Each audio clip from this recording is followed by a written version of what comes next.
শ্রীকৃষ্ণের মৃত্যুর পর যখন তার শেষকৃত্য সম্পন্ন করা হয়েছিল তখন তার গোটা দেহ আগুনে পুড়ে গিয়েছিল, কেবল তার হৃদয় তখনও স্পন্দিত ছিল। পাণ্ডবরা এটা দেখে অবাক হয়েছিলেন। তখন আকাশ থেকে একটি কণ্ঠস্বর শোনা গেল যে এটি ব্রহ্ম হৃদয় এবং এটি কখনো ধ্বংস হতে পারে না, এটি সমুদ্রে ভাসিয়ে দিন। তারপর পাণ্ডবরা শ্রীকৃষ্ণের হৃদয় সমুদ্রে ভাসিয়ে দিলেন। সমুদ্রে পৌঁছানোর পর হৃৎপিণ্ডটি কাঠের আকার ধারণ করে এবং ভাসতে ভাসতে উড়িষ্যার সমুদ্র সৈকতে পৌঁছায়।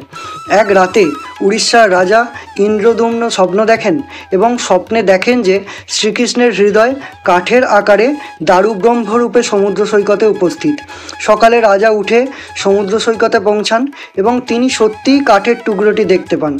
রাজা কাঠটি তুলে নেন এবং তারপর ভগবান জগন্নাথ, বলভদ্র এবং সুভদ্রার মূর্তি তৈরি করেন এবং তারপর পুরীর মন্দিরে স্থাপন করেন, যা আজও উড়িষ্যায় রয়েছে।